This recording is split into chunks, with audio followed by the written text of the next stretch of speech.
Okay, clips. Still, you've been excelling in what you wanted to do. That hasn't changed at all for you? I mean, like coming off the stage, like the craziest thing, like I feel like a now, part of your heart is thinking missing, that- not being able to perform and not being able to rap. See, he wasn't active all the time. I'm a part-time rapper. You, out of all three of us, are the most active rapper. That's why it's like I gotta get into you, because stepping off that stage, knowing you wanted to do, you're probably most passionate out of all of us. If I'm being honest, not shitting on you, not shitting on me, but you're the most passionate. I feel like a piece of your heart is gone right now that you can't perform. Like, I mean, at first, what really hurt me was I think I invited y'all. I hope I invited y'all too. But I was having like my 30th birthday show at Mercury Lounge, so it was like one of those things where like you ask for something and you chase for something and God kind of gives it to you. So I go to this show, that my friend that actually it's a long story short, I met this trumpet player. Shout out to Quinn, at my restaurant job.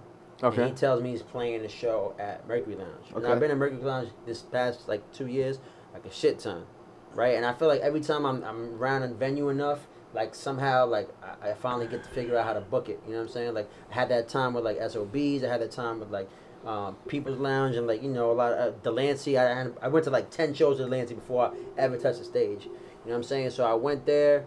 And like he was like they pulled me to the VIP section, like I seen the basement, all that, and like I felt like I was already part of the group, even though I just knew him from the restaurant, and he put me on to like one of his best friends who was performing. And, Right like, all this time, shit. right time. So I was like, yo, I'm like, if somebody out of town could pull off this show, then if I'm in New York, why can't I do it? And I attempted to do it, like I'm gonna call it a fake attempt, because like I got like 2 steps in and I'm like I never even sent the email. Like I met the bartender, got the email address, and I never sent the email, because to me this part of the doubt I was telling you about is like like taking that leap. Even if it was just sending an email, just be like, yo, I'm interested in throwing a show, because it's like once you put that out, I'm interested, and if you get that yes, now there's stakes. Now you gotta book artists. Now you gotta book a DJ. Now you gotta make sure that even if it's a Tuesday night, that you bring 50 people. Yep. Mm-hmm. You know what I'm saying? And to have a big venue like that, like people, bro, they have 2 shows every night from artists all around the world. That's crazy. Every night, that's how it was. So it's like that's a big level to me. That's a I'll smart go from promoter. room, yeah, for sure. And that was like, so when I told my friend, when I looked at it, I'm like, yo, I'm gonna book this venue, and I had this perfect date. Like, you remember Swayze, Yeah. the rappers? So they were performing at night on Friday, and I saw on the website no slot Friday in the day, so I'm like, yo, Friday, like birthday party, perform, then we just get fucked up, watch Swayze like random in the city, like lit, like that's like the perfect 30th birthday. Send an email, of course that shit's booked. But he's like, yo, I got March 23rd.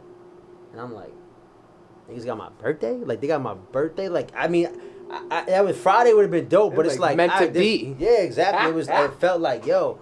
And then it was crazy. So I'm like, I put so much effort in, booking the artists that I did and having all surprises. I was going to have, Quest and some other people that come up. And then, COVID kind of took that away. So that really was like the performance thing that hurt me, I think, the most. It wasn't necessarily about performing all the time, because I think it's about, like, now for me it's like quality performances, you know what I'm saying? I mean, but also I don't mind rapping to 5 people, because that's what it's like on the block. So if you take that mentality into the stage, it's like, what, so just because 5 people are in a 100-person venue, it changes things? No, it doesn't. Nope. You gotta still rocking out. Yep. So for me, it was just that moment that I felt like was taken away from me, because I wanted to, like, one of my favorite things, I know I'm like always all over the place, and I'm always trying to see people and like make sure I get love to everybody that I can. So to have a space where I can bring all those people together. I mean, we celebrate a couple birthdays together. Yep. You know what I'm saying? Like when y'all came out to Sangria's for me, like that was a big moment for me, like 22, like, about to graduate college type shit. And then, we did that again, like with the, video shoots and whatnot. So to have this moment again, like another milestone with the people that, whether who shows up or not, the people that I love, I invited. You know what I'm saying? Like even if we met each other for 2 seconds at a show, and you always show me love. I still met you. It's like I want you to be a part of this moment with me.